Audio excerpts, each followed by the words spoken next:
everyone, welcome back to my channel. My name is April, and this week I'm going to show you 4 different DIYs that are perfect for bedtime or just for staying at home.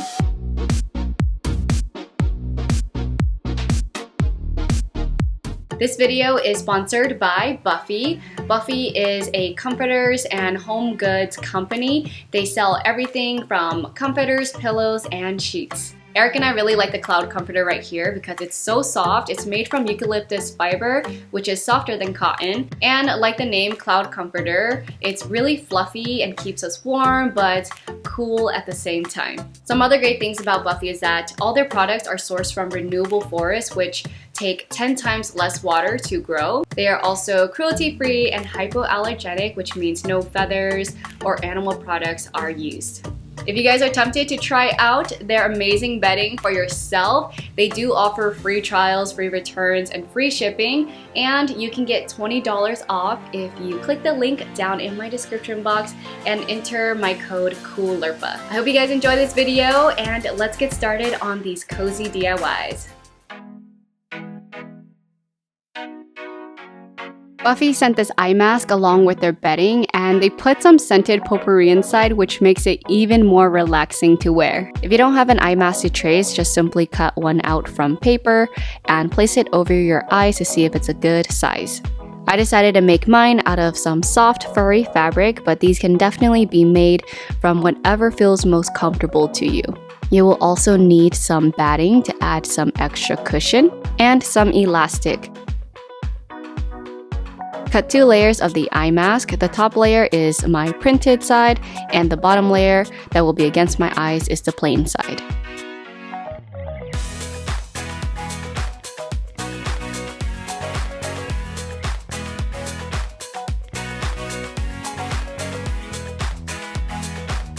Also cut 1 layer of batting. For the elastic, you should measure around the back of your head to see what's the most comfortable. I first cut mine at 13 inches long but added a couple more inches because it was too tight. First, layer the batting behind the bottom eye mask piece and tack the elastic down at the sides.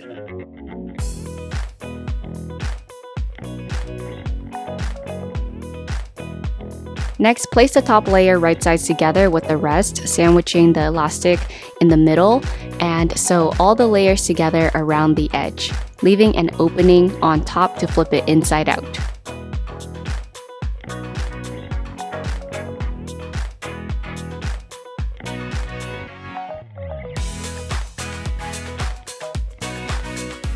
To close up the opening, make sure the raw edges are tucked inside and top stitch through both layers along the edge.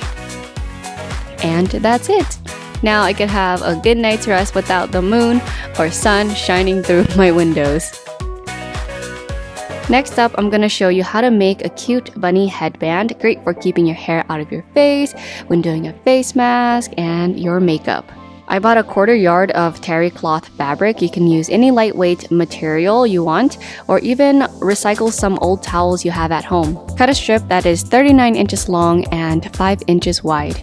This is already including the seam allowance. Round out the ends of the strip and trim it away, and then go ahead and overlock the entire thing. I just used the overlock stitch setting on my sewing machine. Next, mark 11 inches down from each end of the strip. Cut 2 elastic strips that are 10 inches long, and then mark your seam allowance along the top and bottom. I marked my seam allowance at 5/8, and the elastic will be sewn in the middle section of the headband. Place the elastic right above the seam line you marked and stitch it down at both ends.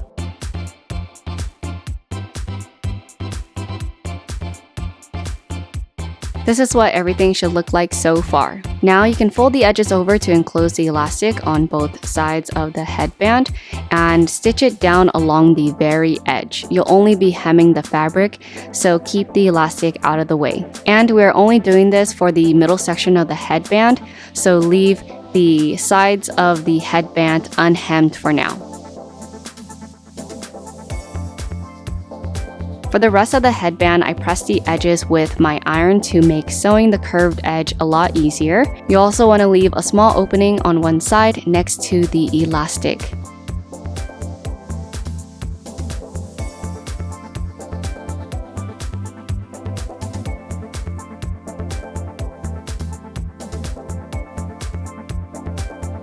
Next, you'll need some flexible wire. I found mine at the jewelry making section at my craft store, and my wire is 16 gauge. Bend the end so that it's rounded to prevent it from poking through your fabric, and then feed it through the opening until it reaches the other side.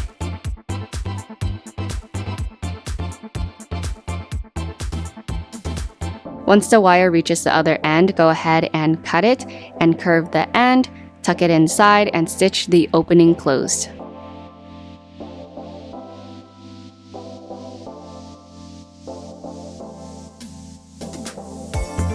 And we're finished!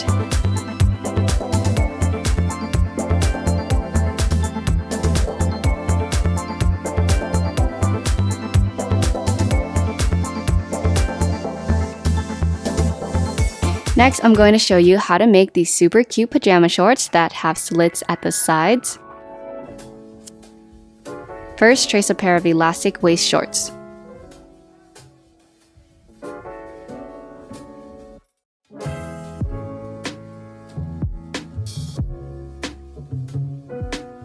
Instead of making the bottom of the short straight, I curved it up at the side seams.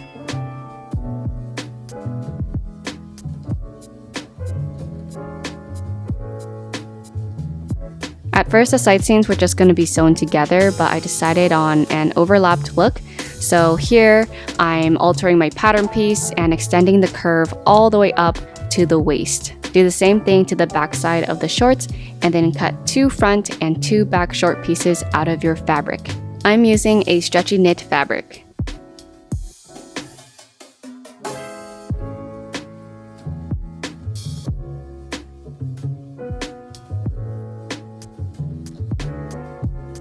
Face 1 front and 1 back short pieces right sides together and attach them at the inner leg seam. Next, open up the shorts and face both sides right sides together and sew along the giant U shape.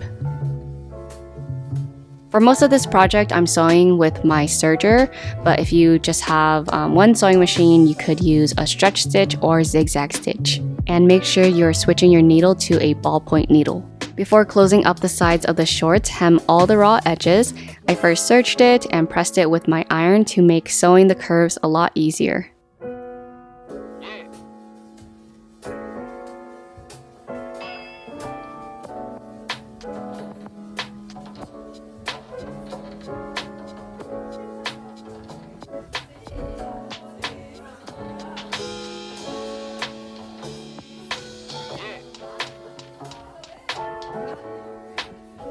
Now you can overlap the side seams as much as you like.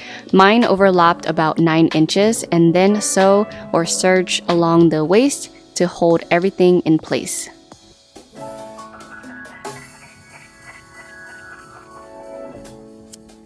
To finish off the waist, cut and sew a piece of elastic that will fit snug around your hips, and evenly stretch and base stitch it along the very edge.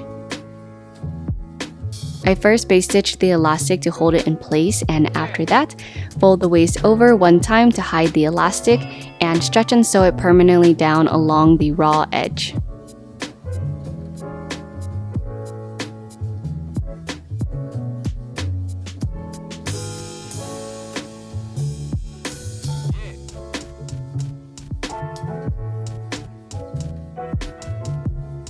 And I'm finished. Here are the super cute pajama shorts. They don't have to be pajamas. Depending on what fabric you use, these would make some super cute summer shorts as well. Lastly, we're making some furry house slippers. First, you'll need some of this grippy fabric. The one I found at Joann is white with little bumps all over it. For the slippers, you can choose whatever fabric you want to make. For me, I chose this soft fur fabric to keep my feet extra warm. You'll also need some foam. I had this left over from another project, and mine is 1 inch wide. And to create our pattern, grab a pair of slippers, flip-flops, or shoes to trace. Place your shoe on top of a piece of paper and trace the shape of it. Then add a 1/2 inch seam allowance around the entire thing.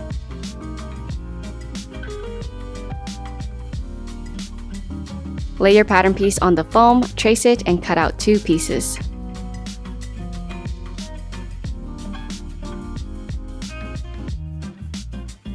You also need to cut 2 of these pieces from the grippy fabric and 2 from the fur fabric.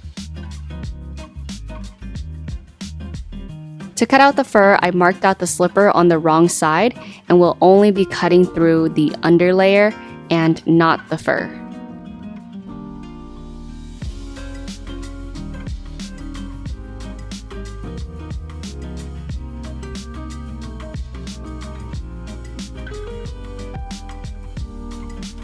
Next, for the top of the slippers, I traced out the same pattern piece onto another paper and measure 7 inches down from the middle and drew a line straight across. Then extend the sides by 1.5 inches. For the fur fabric, since it's really thick, in the end I actually wish I added 2 inches instead. From the new extended sides, curve it up and connect it to the top of the slipper. And for the middle, I measured down 6 inches, added seam allowance, and connected to the extended sides. This is going to create a curved shape, which will make it more comfortable for your foot. Cut out the pattern piece and cut 4 of those pieces out of the fur fabric. When cutting from a single layer like this, make sure when you cut the next piece, you are flipping your pattern piece over to mirror the other side. You'll need 2 right sides and 2 left side pieces.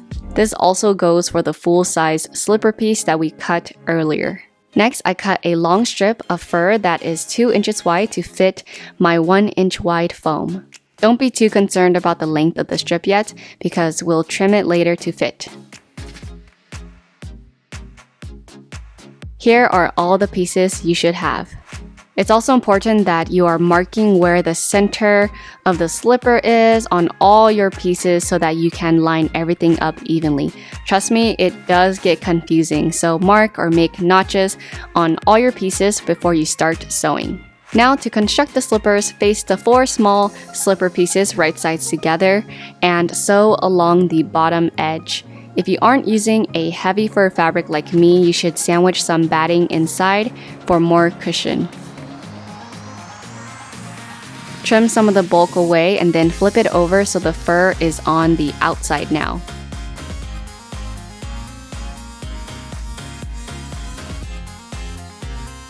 Then pin the 2 layers together again and base stitch them together along the open edge.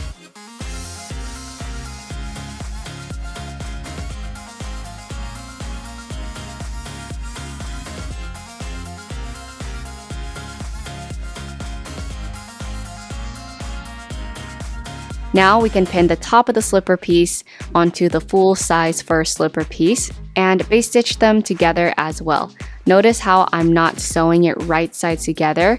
I just placed the top piece over the full-size piece and sew them together. Next, grab the bottom slipper piece and go ahead and sew the fur strip to it, right sides together, starting from the heel. Just make sure you're leaving some seam allowance for the fur strip at the heel so that we can close it up afterwards.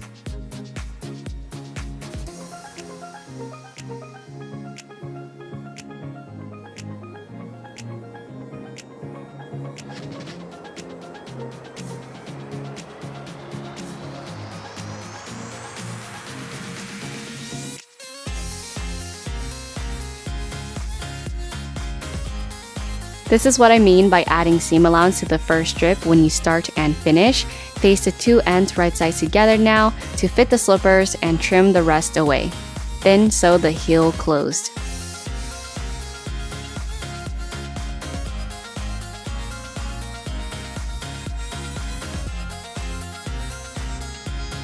You should now have 1 full bottom slipper and 1 full top slipper. Turn and face both pieces right sides together, lining up your markings to make sure both of them are being sewn in the same direction. We'll be sewing the top half of the slipper to the other side of the fur strip, but leave an opening at the heel so that we can stuff it with the foam afterwards.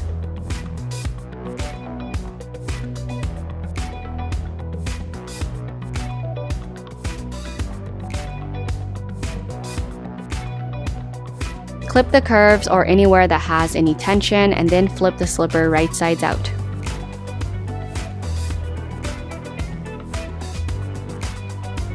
Stuff the slipper with the foam, and if you need to, you can trim the foam to fit.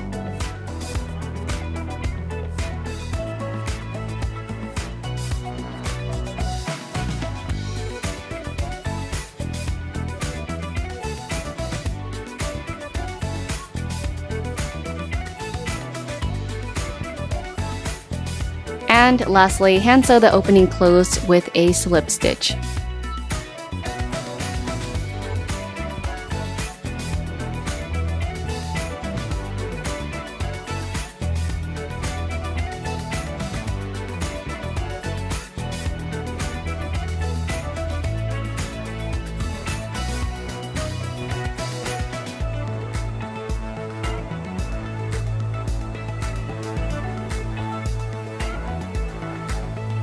Alright, thank you guys so much for watching. I hope you enjoyed these 4 different DIYs that I think are so perfect for bedtime or just for staying cozy. Let me know down in the comments what videos you want to see next, and shout out to Buffy for sponsoring this video. Don't forget to click that link down in my description box for $20 off when you enter my code coolirpa. Bye!